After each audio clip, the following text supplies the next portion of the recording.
Our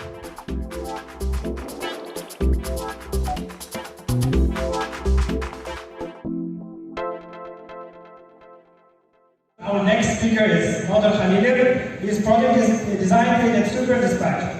His speech covers the importance of having career growth frameworks for product designers in organizations. Please welcome Noder Khalilov.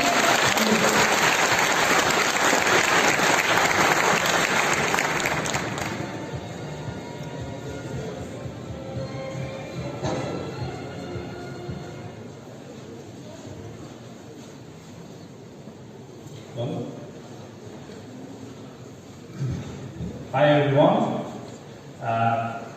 I'm very glad to see you here. Thanks for joining us today. My name is Noder and I'm a product design lead at Super Dispatch, and I've been working for more than 10 years in the design industry, and today I would like to talk about career growth frameworks for product designers. I hope this topic will be helpful for engineers as well.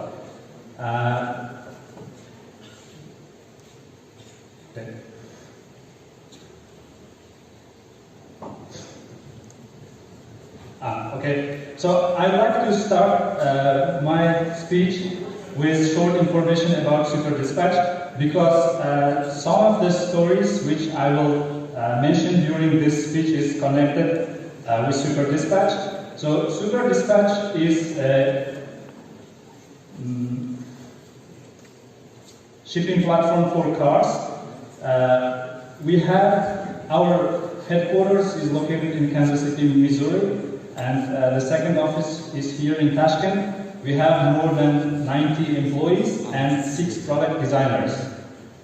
So hiring and interviewing designers is one of the most important part of my job, and I provide lots of interviews with designers, and based on my experience I can say that lots of designers don't know how to grow as a professional designer, or they don't know about requirements for being a senior designer, and some of them saying that it depends only on years of experience. So as a designer, if you design something for 3 or 4 years, then you become a senior designer.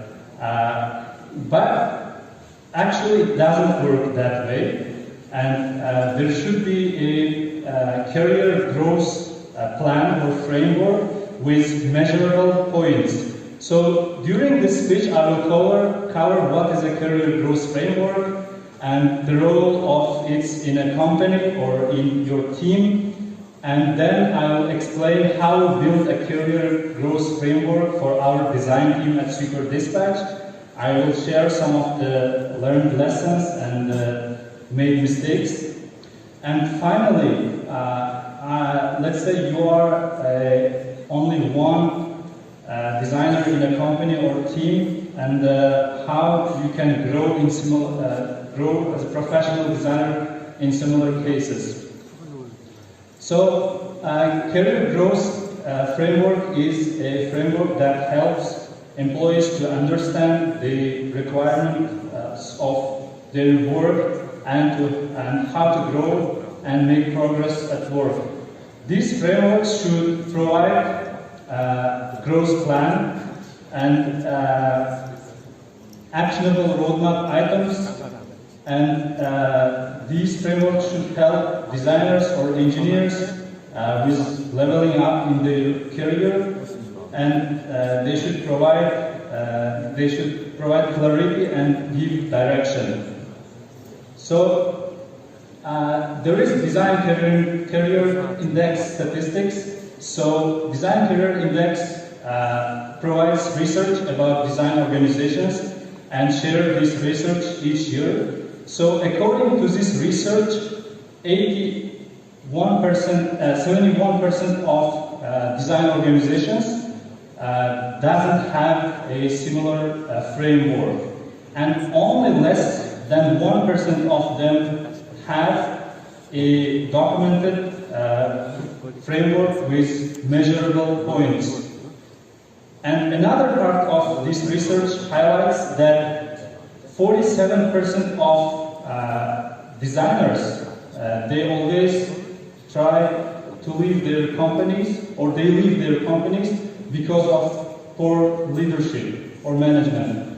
And 35% of them always look for new opportunities or for new job due to lack of career path. So these designers try to find another job because their company doesn't provide opportunities for growth. So if people doesn't see a path forward at your company or team, then they will find it somewhere else. So at Sugar Dispatch, we decided to extend our design team in 2018, and I started providing lots of interviews with designers, and we hired 3 designers in 2 months, and we established our design team. Then we started working on improving our design processes, improving the quality of the product, building new features.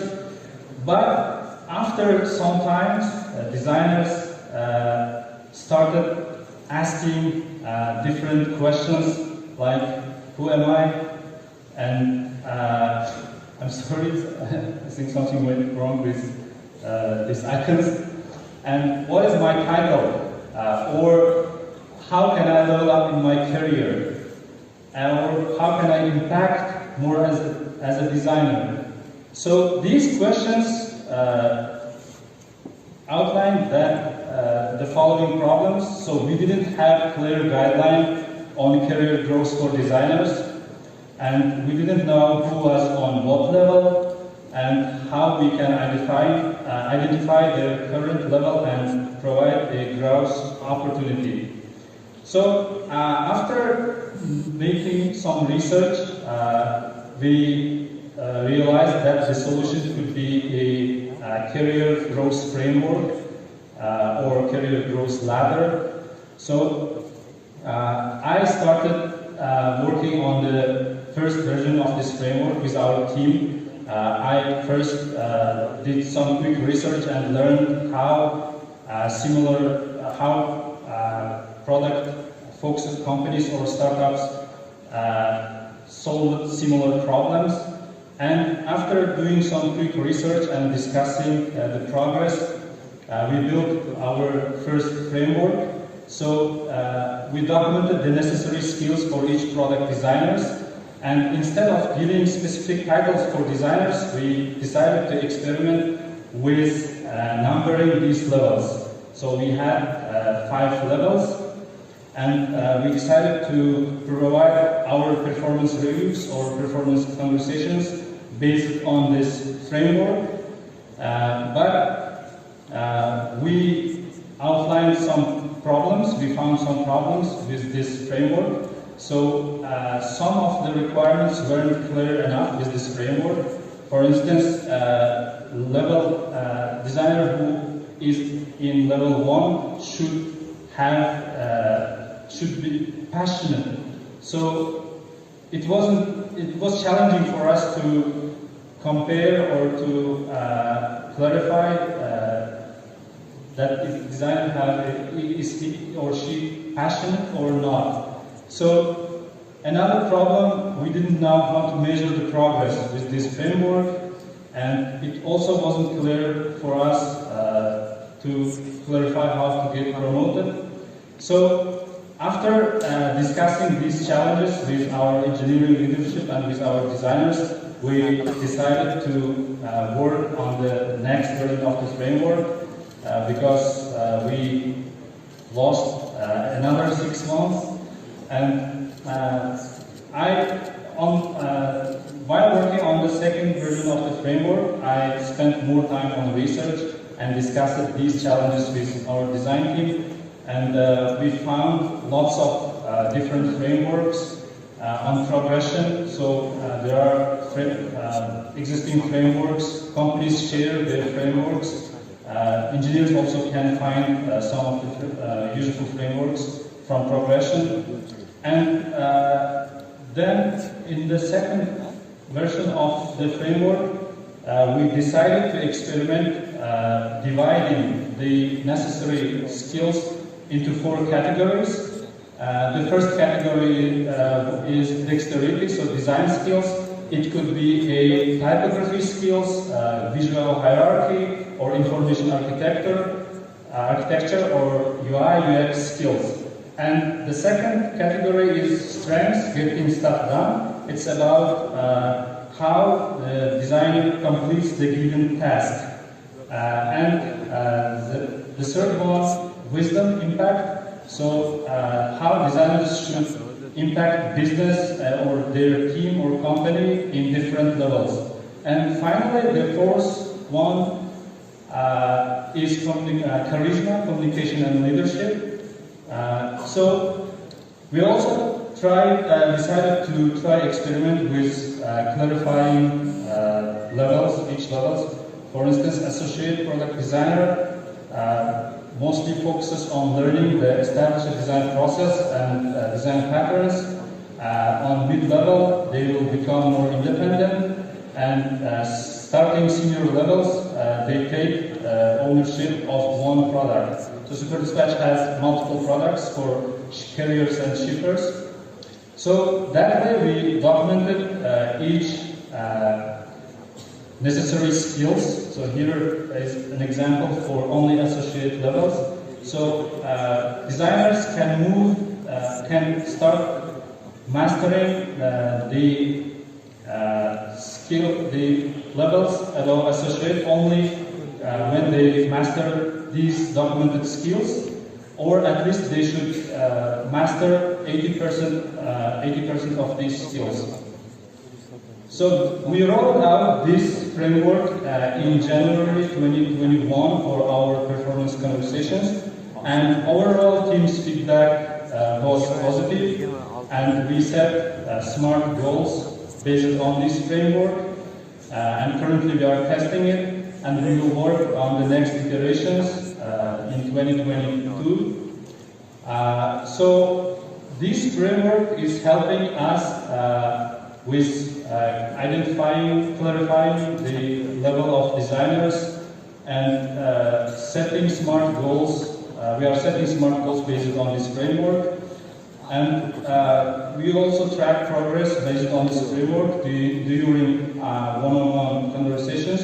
So we have weekly or bi-weekly one-on-one meetings with each designer, and during these conversations we discuss their growth plan and their progress.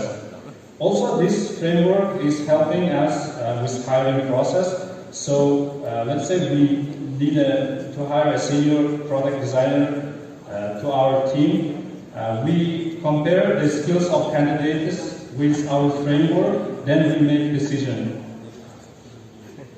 So now let's say you are only one designer in a team or in a company, and you don't know how to grow because you may not have a senior designer in your team, or so you think there is no opportunity to grow. But there is always opportunity to grow as a professional designer, and there is a funny and simple method, designer's octopus. So the idea is an octopus has head and tails. So each tail is your design skills. So you may have many tails or not many tails. So you can add all your skills as octopus tails. So this can be typography or graphic design or UI design or UX design or communication skills. And you can scale each tail of octopus from 1 to 5. So you should give mark yourself, and you have to be honest here. So if you don't know how to give mark, you can ask feedback from your colleagues or from your designer friends or engineer friends. And once you design your octopus, you can set goals based on this and work on the process and revisit your octopus after a month or 3 months. So here we can see a lot of different octopuses. So designers always they try to be creative, and different designers based on this simple framework designed their own octopuses.